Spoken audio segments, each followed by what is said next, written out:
Olá, muito boa tarde para você. Está no ar o Pauta Aberta desta quarta-feira, dia 25 de maio de 2022. 25 de maio, dia de São Gregório VII, o 157º Papa, considerado um dos mais influentes da Igreja Católica. Papa que deu início à reforma gregoriana na Igreja. Um italiano que foi Papa de 1073 até a morte dele em 25 de maio de 1085. Depois deste momento de curiosidade sobre a nossa Igreja Católica, vamos então com nossos destaques do jornal de hoje. O presidente Jair Bolsonaro sanciona a Lei Henri Borel, que a partir de agora torna o assassinato de crianças e adolescentes crimes hediondos. A nova lei faz referência ao menino Henri, de 4 anos, espancado e morto no Rio de Janeiro pelo próprio padrasto, que era o vereador Jairinho. E hoje é Dia Nacional da Adoção. Nesta data foi dada a largada para uma importante campanha com a meta de trazer mais incentivos que possam garantir um lar a crianças e adolescentes que muitas vezes não tiveram escolha e passaram parte da vida num abrigo.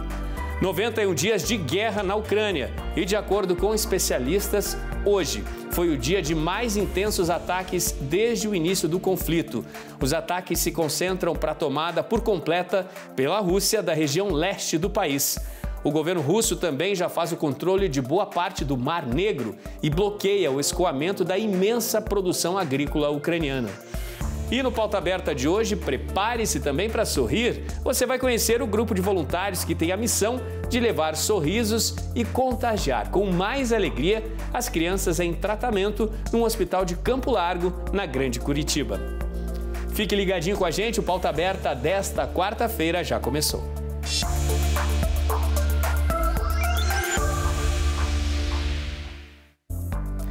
O índice de confiança do consumidor brasileiro piorou neste mês de maio. É o que mostra um levantamento realizado pela Fundação Getúlio Vargas. O índice de confiança do consumidor brasileiro teve queda de 3,1 pontos para 75,5 pontos neste mês. Segundo a Fundação Getúlio Vargas, entre os motivos que levaram à piora do índice estão a inflação elevada no país e a dificuldade em conseguir emprego, fatores que impactam no orçamento das famílias. Já o índice de situação atual, que reflete o sentimento do consumidor sobre o momento presente, ficou estável em 69,1 pontos. Outro índice que apresentou piora é o de expectativas, que abrange a percepção sobre os próximos meses. Recuou de 5,1 pontos para 81 pontos, o menor nível desde janeiro. Para os especialistas, apesar da melhora da pandemia, os brasileiros ainda temem a situação econômica e estão apreensivos por conta das eleições. E foi liberado nesta quarta-feira para um novo grupo de trabalhadores o saque de até R$1.000 do FGTS. E tem novidade também para os aposentados e pensionistas do INSS. Confira. De acordo com o cronograma da Caixa Econômica Federal, a partir desta quarta-feira, os trabalhadores nascidos no mês de agosto podem sacar o valor de até R$1.000 das contas do FGTS. A Caixa vai creditar o valor automaticamente nas poupanças sociais digitais abertas em nome de cada trabalhador, que poderá movimentar o dinheiro pelo aplicativo Caixa Tem. Mas atenção, a polícia alerta que os golpistas estão se aproveitando dessa facilidade. Os criminosos usam informações reais da vítima, como nome e CPF, e complementam com dados de outra pessoa. Assim, conseguem acessar a conta e sacam o dinheiro. Por isso, mantenha seus dados atualizados e fique atento ao cronograma. Nesta quarta-feira, também começam os pagamentos da segunda parcela do 13º salário para os aposentados e pensionistas do INSS. A data do depósito varia de acordo com o valor que o segurado recebe e o número final do benefício, sem considerar o dígito. O depósito desta quarta-feira, por exemplo, será para quem ganha até um salário mínimo e tem número final de benefício 1. Para quem ganha acima desse valor, os depósitos começam em 1º de junho. Todos os segurados vão receber até o dia 7 do próximo mês. Sobre a liberação do 13º, mais de 36 milhões de aposentados e pensionistas do país devem receber a partir de agora esta segunda parcela antecipada. É o terceiro ano seguido que o pagamento do 13º é antecipado aos beneficiários do INSS. No total, são 55 bilhões de reais que passam a circular na economia do país, depois de concluído aí o pagamento desse benefício. Agora é hora de lembrar você sobre o prazo para a entrega da declaração do imposto de renda. Nunca é demais repetir, falta só uma semana e a Luciana Macedo tem os detalhes para a gente. Olá, Odilon, boa tarde para você, boa tarde a todos. Olha, faltam 7 dias para o fim do prazo para a entrega das declarações do imposto de renda. Até o momento, em todo o Brasil, a Receita Federal já recebeu mais de 26.502.000 declarações. Isso corresponde a 77% do total esperado. O mesmo percentual do Paraná, onde até o momento já foram entregues mais de 1.718.000 declarações. Aqui em Maringá, até o momento, já são mais de 81.000 declarações, isso corresponde a 72% das 111.200 declarações que são esperadas pela Receita Federal. Vale lembrar que o último dia para fazer a entrega da declaração é 31 de maio, portanto, na próxima terça-feira. Quem não fizer isso estará sujeito a multa que corresponde a 1% ao mês sobre o valor do imposto devido. O valor mínimo da multa é de R$ 165,74. Odilon, volto com você. Valeu, Luciana. Antes o Senado já tinha aprovado, agora a Câmara dos Deputados aprovou o despacho gratuito de bagagens para embarque nas companhias aéreas. E quem traz todos os detalhes aí de Brasília, a respeito dessa aprovação no Congresso em Brasília, é a Cláudia Vicentim. Cláudia, boa tarde para você. Olá, Odilon, uma ótima tarde para você e para quem acompanha o Pauta Aberta. Os deputados votaram e aprovaram ontem o retorno do despacho gratuito para voos domésticos e internacionais. De acordo com a medida provisória, cada passageiro terá direito a despachar uma mala de 23 quilos em viagens nacionais e de 30 quilos em voos internacionais. Essa gratuidade já existiu, mas em 2016 a Agência Nacional de Aviação Civil, ANAC, autorizou as companhias aéreas a cobrarem por bagagens despachadas com a justificativa de reduzir o preço das passagens. Pela regra, ficou permitido que o passageiro leve na cabine apenas uma bagagem de mão de até 10 quilos. Esse despacho gratuito votado ontem faz parte da medida provisória 1089, batizada de voo simples, porque inclui também regras para simplificar o setor da aviação. Isso implica, por exemplo, em acabar com a necessidade de autorização para a operação de empresas estrangeiras no país, ou seja, essas companhias não vão precisar mais abrir uma filial no país para poder operar, basta o registro do voo. A proposta acaba ainda com a obrigatoriedade prévia para a construção de aeródromos e simplifica o processo de certificação para aeronaves importadas. Todas essas mudanças, incluindo aí a volta da gratuidade para o despacho de bagagens, só depende agora da sanção da Presidência da República, Odilon. Valeu, Cláudia. O caso trágico do menino Henri, que foi agredido até a morte pelo padrasto e sem a interferência da mãe, um caso que comoveu o país em março do ano passado, abriu os olhos das autoridades e da sociedade para esse tipo de crime. O presidente Jair Bolsonaro sancionou sem vetos a lei que torna hediondo o homicídio contra menores de 14 anos. O projeto é uma referência também à morte do menino de apenas 4 anos, Henri Borel. A lei amplia medidas protetivas aplicadas a crianças e adolescentes vítimas de violência doméstica e familiar. O projeto prevê uma pena de reclusão de 12 a 30 anos, período que pode aumentar se o autor do crime for familiar, empregador, tutor ou curador, ou se a criança for deficiente. Quem deixar de cumprir a medida protetiva determinada em sentença judicial para a criança ou adolescente fica sujeito à pena de 3 meses a 2 anos. O assassinato de Henri Borel, que motivou a criação da lei, aconteceu em março do ano passado. A criança morava com a mãe, Monique Medeiros, e com o padrasto, Jairo Souza Santos, ex-vereador conhecido como Jairinho. De acordo com as investigações, ele morreu pelas agressões do padrasto e pela omissão da mãe. Um laudo aponta 23 lesões por ação violenta no dia da morte de Henri. O padrasto permanece preso e a mãe responde o processo em liberdade com uso de tornozeleira eletrônica. Ao sancionar a lei, o presidente afirmou que o objetivo é punir e desestimular que crimes como esse aconteçam. Hoje é um dia muito especial, principalmente para aqueles que estão ansiosos pela chegada do mais novo integrante da família. É o Dia Nacional da Adoção. Quem espera a chance de ser pai ou mãe adotivo sabe sobre o que estamos falando. Um olhar atento sobre as crianças e adolescentes que vivem nos abrigos, sobre cada história, cada espera. Foi assim que há 25 anos surgiu a ONG Recriar, uma pesquisa acadêmica desenvolvida nas instituições de acolhimento de Curitiba, que virou uma missão de vida. O Recriar começou como um projeto, de conhecimento de uma determinada realidade.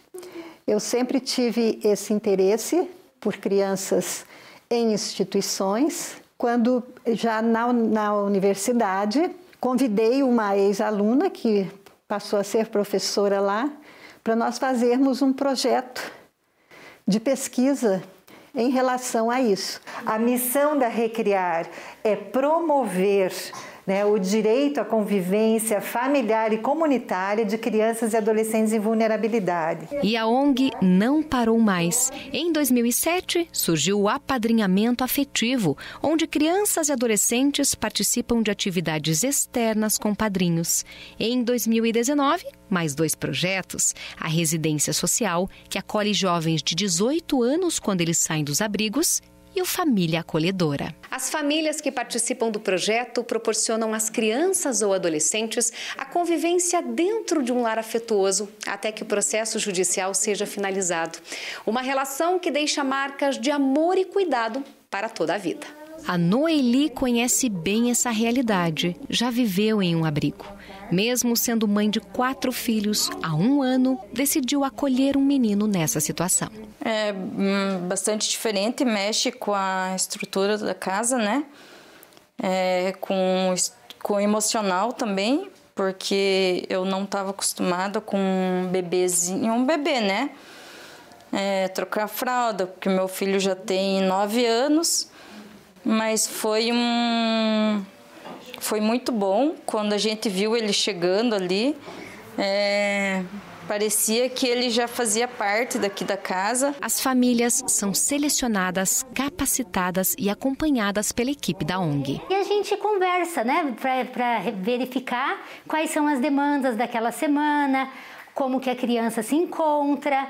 A gente verifica se há necessidade de uma consulta médica junto com a família. No Brasil, apenas 5% das crianças estão no programa Família Acolhedora.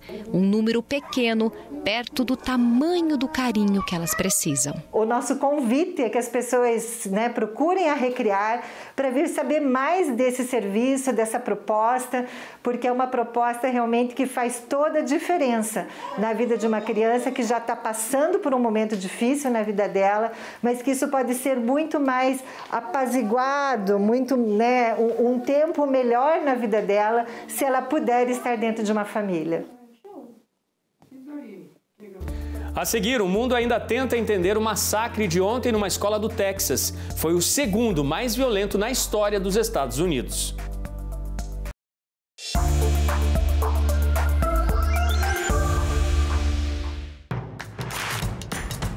Não perca mais nenhum vídeo da TV Evangelizar. Inscreva-se agora.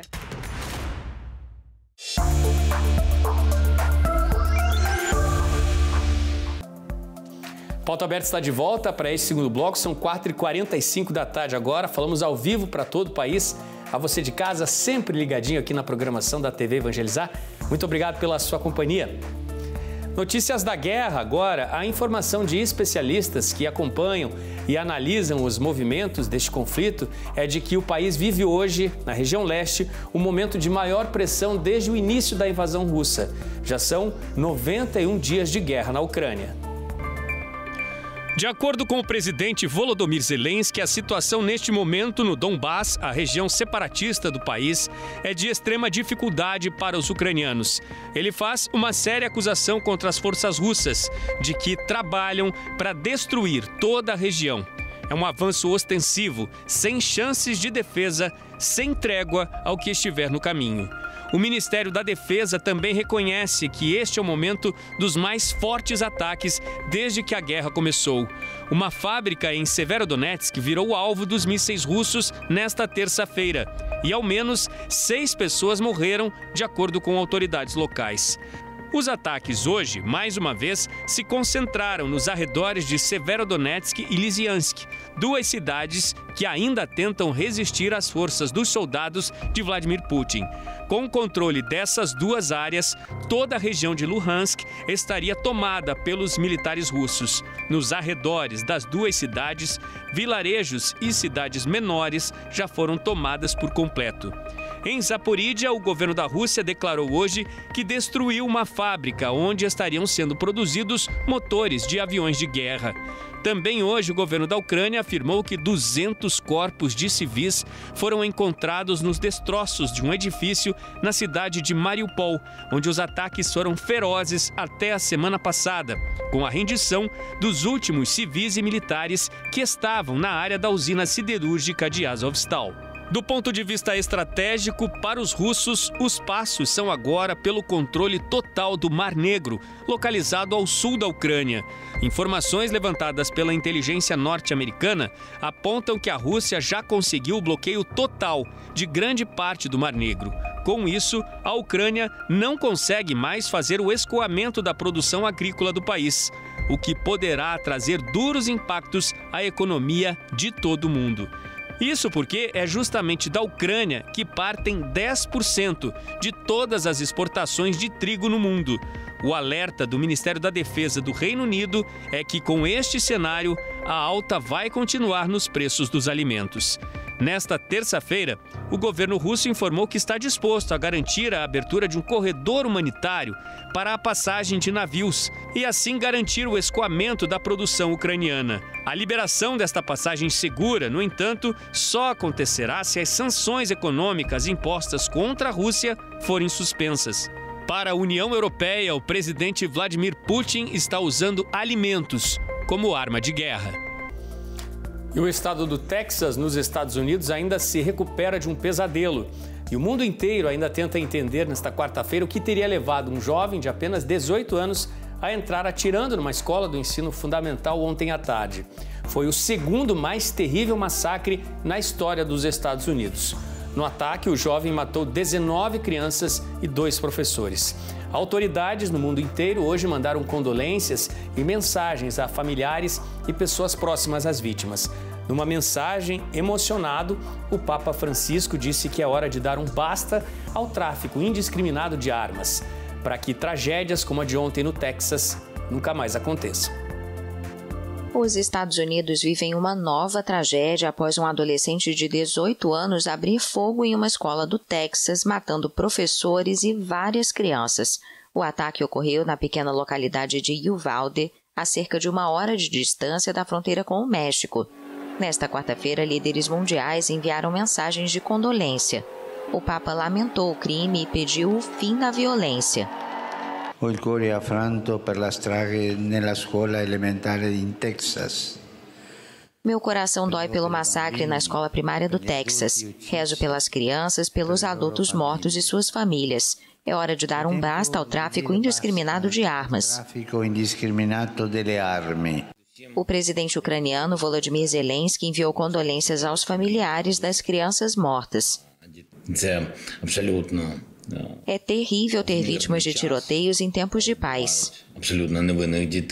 No Twitter, o presidente francês Emmanuel Macron também lamentou o ocorrido, citando que 19 vítimas tinham menos de 10 anos de idade.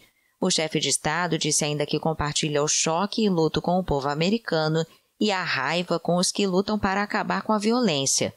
Em um discurso emocionado, o senador Chris Murphy pediu atos concretos para acabar com a onda de violência nos Estados Unidos. Why are you here? Para que vocês estão aqui se não para resolver um problema tão existencial como esse? Essas crianças não tiveram azar. Isso acontece apenas neste país e em nenhum outro.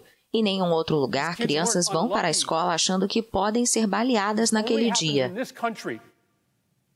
Nowhere else do little kids go to school thinking that they might be shot that day.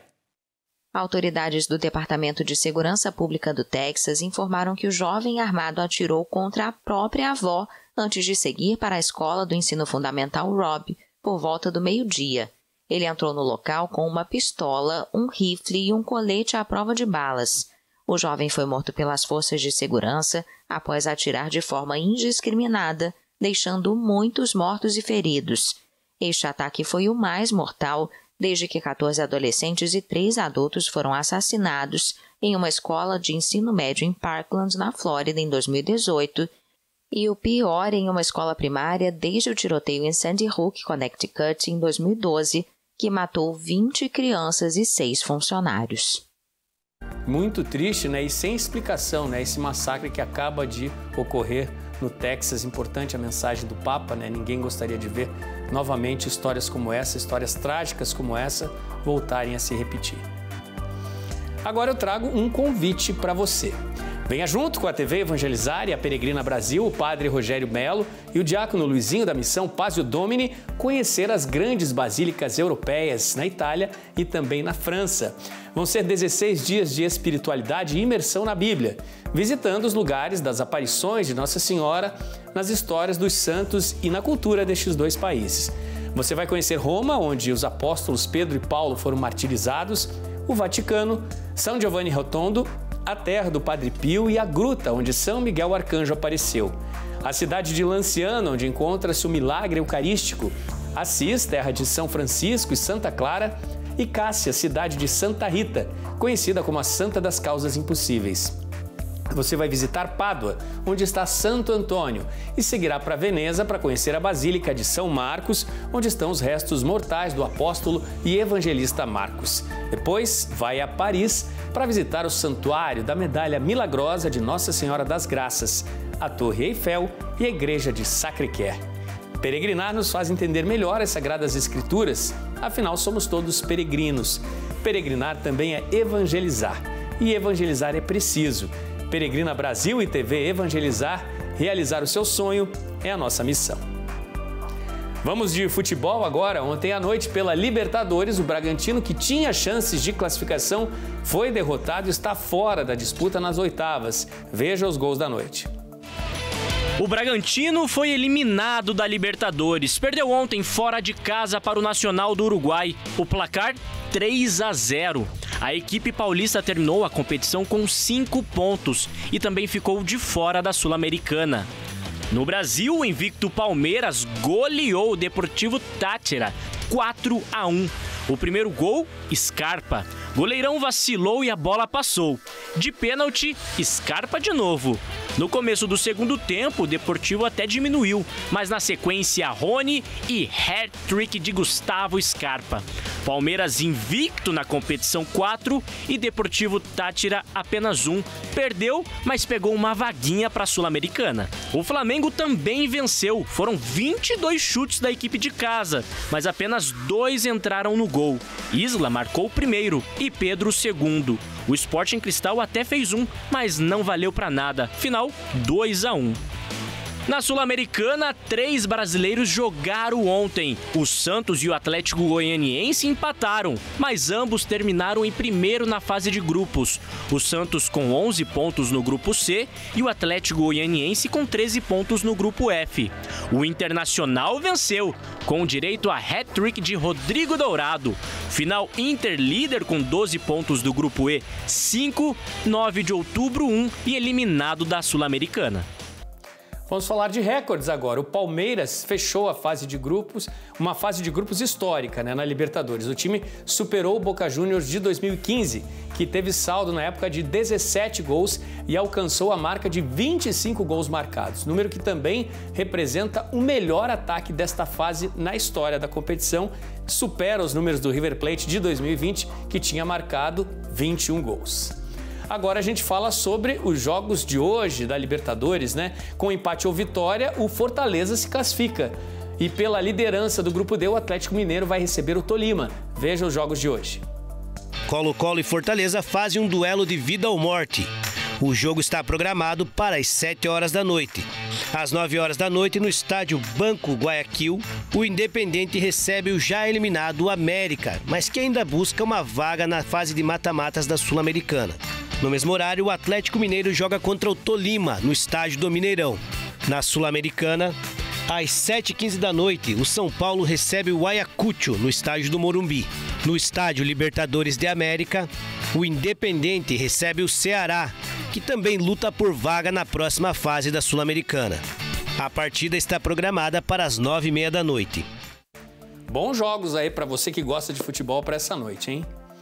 E você já ouviu aquela expressão, o frio é para os fortes? E para encarar o frio intenso dos últimos dias, no Paraná, um grupo de amigos decidiu acampar no Pico Caratuva, na Serra do Mar, na região de Curitiba, um local onde a sensação térmica foi de congelar. O sul do Brasil acaba de passar pelos dias mais gelados do ano. Muitas pessoas ainda estão sofrendo com o frio. Mas teve um grupo de pessoas que fez o contrário e foi mais além. Eles acamparam numa montanha. Johnny Freitas, montanhista experiente, acampou com os amigos no Pico Caratuva, numa das montanhas mais altas do Brasil, que fica em Campina Grande do Sul, região metropolitana de Curitiba. O montanhista e seus amigos enfrentaram a sensação térmica de menos 12 graus. E a gente teve sorte, né, de pegar esse clima lá, porque foi um clima inédito. Viver uma experiência como essa é sem igual. Mas e você? Teria essa coragem junto com seus amigos? Difícil, hein? Você vai conhecer agora o bonito trabalho de uma equipe inspirada de voluntários. A tarefa deles é espalhar sorrisos entre a criançada de um hospital infantil em Campo Largo, na Grande Curitiba. É o projeto Medicando Alegria. Leva acolhimento, descontração, muda os ares num ambiente normalmente difícil, né? De muita preocupação. Quando os cuidados com a saúde nos trazem momentos de dor, a pitadinha de alegria pode sim deixar tudo um pouco melhor.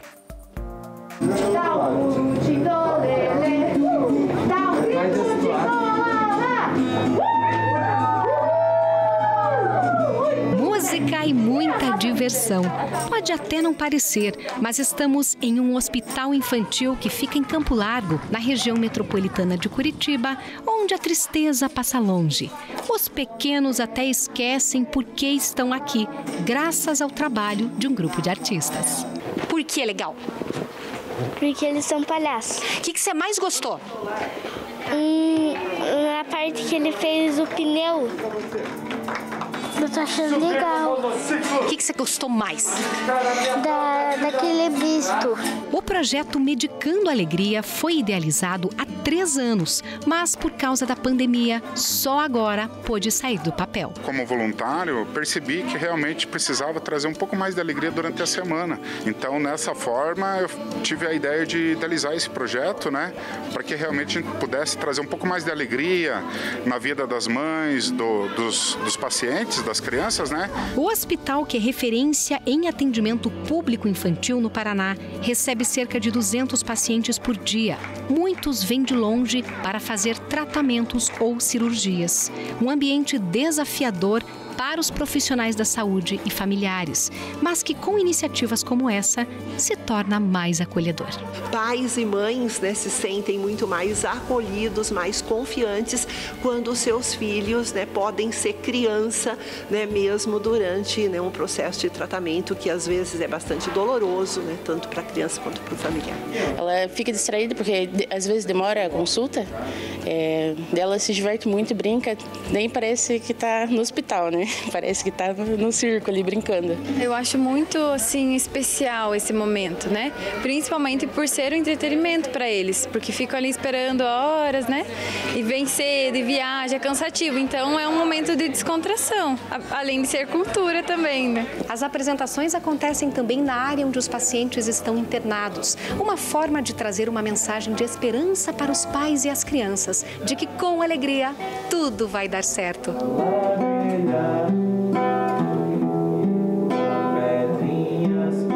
É desse jeito, ele fica hipnotizado olhando.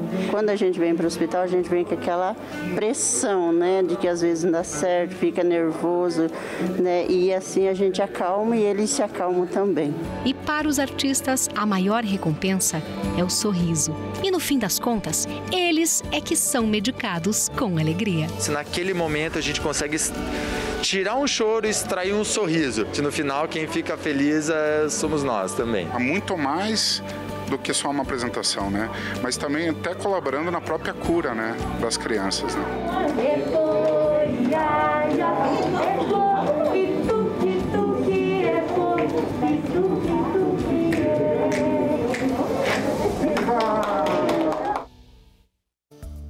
É isso aí, que contaminem todos, né, no hospital com essa alegria. Pauta Aberta fica por aqui, uma pitadinha especial de alegria e música para você. Ótimo fim de tarde, obrigado pela companhia e até amanhã.